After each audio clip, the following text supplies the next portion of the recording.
류태영 박사님은 머슴의 아들로 태어나 희망이라고는 없는 밑바닥 인생이었지만 오직 매일 기도하여 건국대 부총장과 박정희 대통령 시절 새마을운동 담당자로 귀하게 쓰임받으셨는데요. 그 멋진 기도 인생 전해드립니다. 영국 런던에서는 한인교회와 현지인 교회에서 5번 강연했다. 하나님, 제가 저들에게 무슨 제목으로 강의를 해야 합니까? 지혜를 주십시오. 입술이 마르도록 기도하고 또 기도하자 밤 11시쯤 응답되었다. 성령의 능력이라는 제목이 떠올랐다. 순간 전능하신 하나님의 능력에 대해 간증하면 되겠구나 생각했다. 나는 단상에 올라가 지금까지 내 삶을 놀랍게 인도하신 전능하신 하나님에 대해 설교하기 시작했다. 기도하여 응답받은 대로 믿고 행하는 자들에게는 엄청난 힘이 생깁니다. 그 힘은 핵분열할 때 일어나는 괴력 이상입니다. 우리가 낙심하여 패배자로 사는 것은 기도하여 하나님의 능력을 끌어다 쓰지 않기 때문입니다. 청중들의 반응은 대단했다. 특히 한 남자의 말이 아직도 기억난다. 내가 10년 전에 당신의 설교를 들었다면 내 삶은 달라졌을 것입니다. 나는 영국에 와서 공부하고 정착하는 동안 너무나 힘이 들어 언제나 불평을 입에 달고 살았지요. 나도 늘 기도하며 당신처럼 하나님을 바라보며 살았다면 더욱 자신감을 가지고 더 당당하게 놀라운 일들을 이루었을 텐데요. 너무나 안타까운 표정으로 말하는 그에게 나는 용기를 심어주었다. 지금도 늦지 않았어요. 오늘부터 기도를 시작하시면 됩니다. 그러면 하나님의 기적을 체험하고 삶이 변화되어 밝은 미래가 열리게 됩니다. 나의 강의 이후 그 교회에서는 기도의 불이 붙어 큰 부흥이 일어났다고 한다. 기도할 때 주의할 것이 있다. 첫째, 조급한 마음으로 당황하거나 초조해하지 말아야 한다. 하나님께서 틀림없이 내게 유익한 길로 인도해 주실 거라는 믿음으로 꾸준히 기도하면 하나님의 세미한 음성을 들을 수 있고 바른 길로 걸어갈 수 있다. 둘째, 규칙적으로 기도해야 한다. 매일 하나님과 만나는 시간을 반드시 구분해야 한다. 기도가 아니고서는 능력을 받을 수도 없고 믿음도 생기지 않는다. 날마다 드리는 우리의 무릎 기도가 주님께 상달되는 순간 우리 삶을 통해 세상이 놀랄 만한 은혜의 역사가 일어날 것이다. 그것이 내가 믿는 기도의 힘이다. 초등학교 5학년 12살의 어린 나는 그날도 새벽 기도를 드리고 있었다. 추운 겨울에는 예배당에 들어가 기도할 때 온몸으로 파고드는 추위를 견딜 수 없었다. 어찌나 추운지 이가 서로 딱딱 부딪히며 내복도 없이 솜 넣은 바지 저고리로 매서운 겨울바람을 맞으니 아무리 몸을 움츠려도 도무지 추위가 가시지 않았다. 그런데 어느 순간 온 몸이 따뜻해졌다. 누가 나한테 담요를 덮어준 건가? 나는 너무나 궁금하여 감은 눈을 뜨고 싶었지만 기도하러 와서 다른데 눈 돌리면 안 된다는 생각에 다시 기도에 집중했다. 어쩌면 전도사님이 미국에서 구호물자로 받은 담요를 살짝 덮어주고 가신 건지도 모른다는 생각이 들었다. 얼마나 기도했을까? 기도를 마무리하고 눈을 떴는데 내 몸에 덮여 있어야 할 담요가 보이지 않았다. 나는 어두운 예배당 안에서 이리저리 담요를 찾아보았지만 천조각 하나 보이지 않았다. 그때 문득 이런 생각이 들었다. 이게 성령 체험인가? 하나님이 나를 꼭 안아주신 거였구나. 성령님은 추위 속에서도 간절한 마음으로 두 눈 감고 기도하던 나를 따뜻하게 감싸주신 것이다. 그 이후 나는 이전과는 또 다른 하나님과의 친밀함을 느꼈다. 추위에 떨며 기도하던 나를 사랑하셔서 안아주신 하나님은 하늘 위 저 멀리 높고 높은 우주에 계신 하나님이 아니라 내 곁에서 나의 기도를 들으시는 나의 하나님으로 다가오셨다. 그날 이후부터 새벽 기도는 더욱 뜨거워졌고 하나님의 뜻에 합당한 기도는 반드시 응답해 주신다는 믿음을 굳게 키워나갔다. 다른 주일학교 아이들도 전도사님께 배운 대로 간절히 기도하며 진지한 마음으로 예배에 임하자 교회는 나날이 부흥했고 주일학교 아이들도 점점 늘어났다. 내가 어릴 때 다니던 깊은 산속에 세워진 작은 청운교회가 창립 60년 만에 27명의 목회자를 배출한 것은 기도의 힘이었다.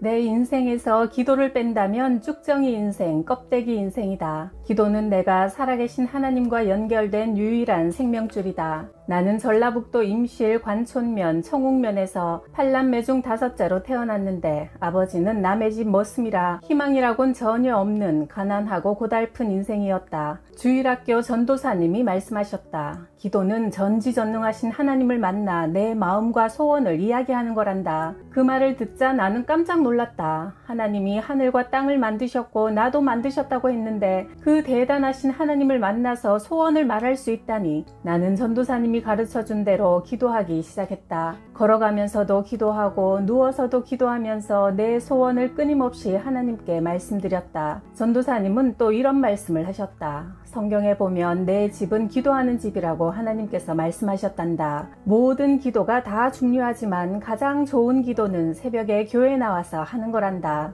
나는 당장 다음 날부터 바로 새벽 기도를 시작했다. 아침잠이 많았지만 새벽이면 벌떡벌떡 일어나 교회로 달려가 기도했다. 나는 하나님께 아뢰고 싶은 간절한 소원이 많았다. 장관이나 대통령 면회도 하늘의 별 따기인데 하물며 전지전능하신 하나님을 만날 수 있는 일을 어찌 게을리할 수 있겠는가? 나는 새벽 기도에 나가 하나님께 내 소원을 조근조근 말씀드리는 일을 단 하루도 걸을 수 없었다. 안타깝게도 어린 시절 나의 영적 스승이었던 조요셉 전도사님은 6.25 전쟁 때 공산군의 인민재판을 통해 예수쟁이라는 죄명으로 처형되어 순교당하셨다. 하지만 그분이 내 마음속에 심어준 기도의 원칙은 지금도 내 기도 생활을 지탱하는 힘이 되고 있다.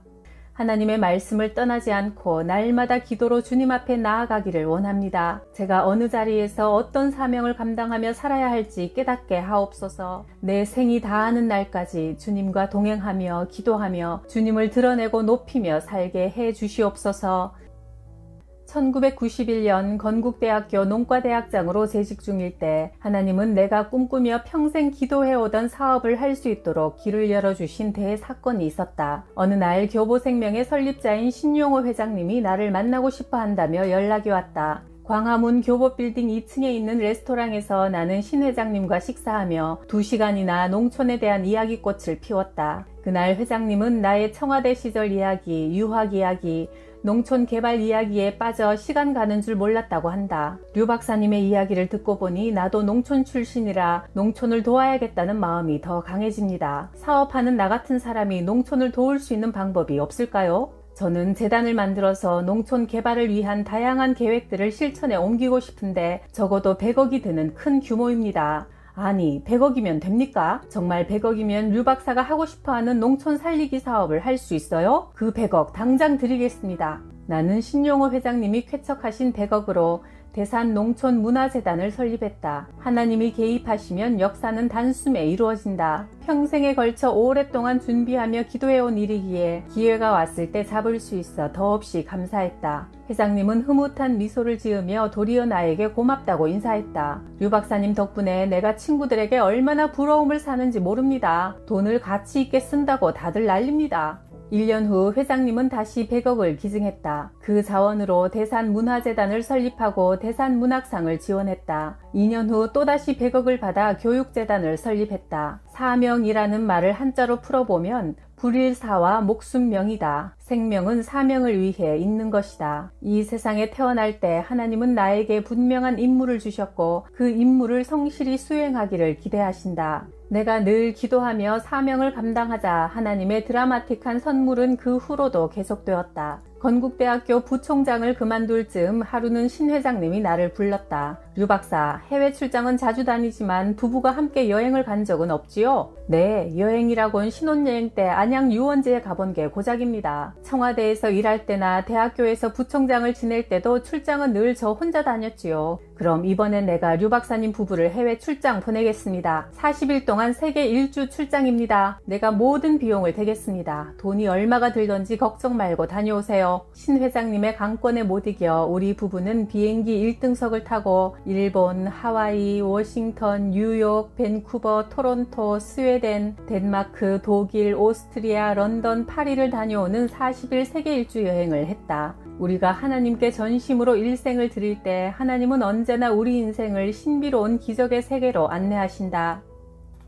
중학교를 어렵게 마치고 서울에 온 나는 어느 날 미군 부대에서 구두를 닦다가 우연히 유학이란 말을 듣게 되었다. 그날부터 나도 반드시 외국으로 유학을 가겠다고 결심했다.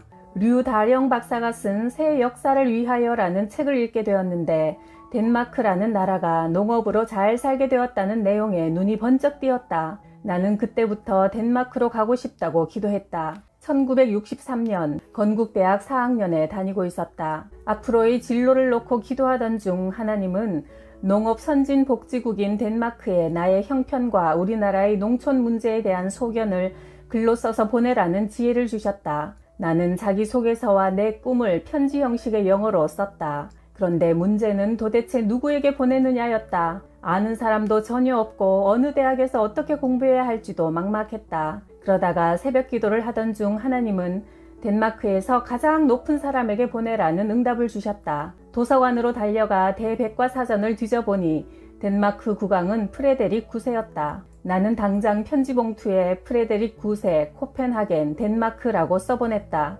답장이 올지 안 올지는 예측 불가였지만 나는 하나님이 시작하셨으니 그 결과도 하나님이 책임져 주시리라 믿었다. 한 달이 지나 편지 한 통이 날아왔다. 분명히 내 주소, 내 이름이 적혀 있었고 발신인은 덴마크 국왕 보좌관이었다. 국왕께서 귀하의 편지를 읽고 감동이 되어 당신의 뜻을 이루기 위해 행정부에 이첩을 했다는 간단한 내용이었다. 10일 후 또 한 통의 편지가 날아왔다. 덴마크 외무성 차관보가 서명한 편지로 내가 원하는 기간과 장소에서 원하는 분야의 공부를 할 수 있도록 정부가 책임지기로 했다는 놀라운 내용이 담겨 있었다. 우리나라 대통령에게도 편지 한번 써본 일이 없는 내가 외국의 왕에게 편지를 쓰고 그 편지에 답장을 받다니 그것은 13년 동안 새벽마다 매일 기도한 후에 얻은 응답이었다. 덴마크 외무성에서 공식적인 초청장과 비행기표를 보내왔다. 1968년 7월 27일 꿈꾸며 기도하는 자에게 길을 열어주시는 하나님의 기적같은 도우심으로 나는 드디어 덴마크행 비행기에 올랐다. 직항이 없어 일본 도쿄에서 하룻밤을 묵고 그 다음 날 덴마크행 비행기로 갈아탔다. 덴마크 코펜하겐 공항에 도착하자 덴마크 말은 한 번도 들어본 적이 없어 내 귀에는 새가 노래하는 것처럼 제잘거리는 소리로 들렸다. 호텔방에서 그날 밤 하나님 앞에 무릎을 꿇었다. 말을 만드신 하나님, 말의 주인이신 하나님, 제 굳은 혀를 풀어주시고 빨리 말을 배울 수 있도록 지혜를 주옵소서. 나는 밤새 간절히 기도했다. 그러자 하나님이 내 마음속에 응답을 주셨다. 일상에서 사용되는 말이 몇 마디나 되느냐? 나는 기도하다 말고 노트를 꺼내 생각나는 영어로 문장을 써내려 가보니 300여 문장만 외우면 일상적인 회화는 불편이 없다는 사실을 깨달았다. 하루에 10개 문장을 외우면 석 달이면 900문장은 외울 수 있겠구나 생각하니 두려움이 깨끗이 사라졌다. 다음 날 해가 뜨기 무섭게 밖으로 나갔다. 마침 어떤 사람이 걸어오고 있었다. 나는 그에게로 가서 바로 말을 걸었다. 영어로 간단하게 인사하고 처음 보는 사람한테 다짜고짜 덴마크어를 가르쳐 달라고 부탁했다. 다행히도 그는 흔쾌히 내 부탁을 받아주었다. 나는 무조건 들리는 대로 한글로 받아 적었다. 그렇게 한 사람에게 10마디 정도를 주고받기를 반복하자 열흘 동안 100마디를 외우게 되어 덴마크 학생들과 짧은 대화가 가능해졌다. 석 달 만에 일상회화를 하게 되었고 6달이 지나서는 대학에서 쓰는 전문 용어를 구사해 덴마크어로 공부할 수 있게 되었다. 그러자 덴마크의 각종 신문사와 잡지사에서 나를 인터뷰하러 왔다. 덴마크 외무성 초청으로 아시아의 한 학생이 유학을 왔다는 게 신기하고 궁금하여 그 사연을 듣고자 나를 찾아온 것이다. 이것을 계기로 나는 덴마크에서 꽤 알려진 유명인물이 되었다. 서서히 대학 졸업을 앞둔 무렵 나는 덴마크 외에 유럽 여러 나라를 다니며 농촌 진흥을 위한 다양한 제도들을 살펴볼 필요가 있겠다는 생각이 들어 덴마크 외무성 국장을 찾아갔다. 왜 나를 덴마크 국비로 초청하여 여기서 공부하도록 지원해 주십니까? 우리 덴마크는 선진국가로서 발전도상국가를 지원하고 있습니다. 그 나라 젊은이들을 초청하여 교육시키는 사업도 그중 하나입니다. 그렇다면 제가 방학기간에 유럽 여러 나라의 농촌을 방문하여 그 발전상을 연구하도록 보내주십시오. 나는 마침내 덴마크 정부에서 경비를 지원받아 유럽 여러 나라를 순회 방문할 수 있었다. 각국에 주재한 덴마크 대사관에서 외교관이 안내하여 한 달 동안 유럽 각국의 농촌 문화를 시찰할 수 있었다. 하나님은 덴마크로 데려다 주시더니 이제는 유럽 땅까지 밟게 해주셨다. 그러다가 이스라엘의 6.1 전쟁이 터지고 매스컴을 통해 이스라엘의 농촌 개발 모습이 소개되었다. 그들은 한 손에는 총을, 한 손에는 호미를 들고 사막을 개척하여 키부츠라는 새로운 형태의 생활 공동체를 만들어 농촌을 개발하고 있었다. 그 뉴스를 접한 후 나는 이스라엘에 가서 그 현장을 직접 두 눈으로 확인하고 싶어 하나님께 간절히 기도했고 하나님은 가게 될 것이라는 응답을 주셨다. 나는 하나님의 응답을 듣고 담대한 마음으로 이스라엘 대통령에게 편지를 써 나의 뜻을 밝혔다. 얼마 후 대통령 보좌관으로부터 회답이 왔고 덴마크 이스라엘 대사관에서 초청장과 비행기표를 보내주어 덴마크에서 이스라엘로 날아갔다. 또 한 번 기적이 일어난 것이다. 1969년 11월부터 70년 4월까지 6개월 동안 이스라엘 텔아비브에 머물며 이스라엘 농업 기술을 직접 경험하고 교육받을 수 있는 프로그램이었다. 물론 모든 경비는 이스라엘 정부에서 제공했다. 하나님의 백이란 실로 엄청난 것이었고 하나님의 일에는 우연이 없었다. 하나님은 날마다 기도하는 내게 당신의 원대한 계획을 조금씩 보여주셨다. 하나님의 지경은 나의 생각 이상이었다. 덴마크가 전부인 줄 알았던 내게 유럽을 돌아보게 하셨고 이스라엘 땅까지 밟게 하셨으니 말이다. 1973년 나는 이스라엘의 예루살렘 히브리 대학에서 외무성에서 주는 장학금으로 사회학 석박사 과정을 공부하여 학위를 취득했다. 하나님, 보통 8년 걸리는 박사학위 기간을 4년으로 끝내게 해주십시오. 하나님이 도우시면 기간이 단축될 줄 믿습니다.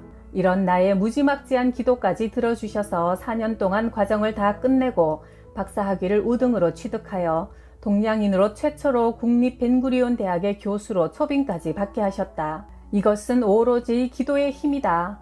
이런 놀라운 기도의 힘을 나는 많은 사람들에게 말해주지만 이것을 실천하는 사람은 100명 중에 2~3명 될까 말까다. 돈 있고 권력 있고 명예가 있는 사람들은 하나님과 점점 멀어지는 경우를 나는 많이 보았다. 자신에게 부족한 것이 많고 도움의 손길이 필요하면 열심히 기도하게 된다. 어렵고 힘든 고난 속에서 신앙이 깊어진다는 진리를 나는 이스라엘에서도 뼈저리게 느꼈다. 나는 귀국하여 건국대학교 교수가 되었고 박정희 대통령에 의해 새마을 운동 담당으로 일하게 되었다.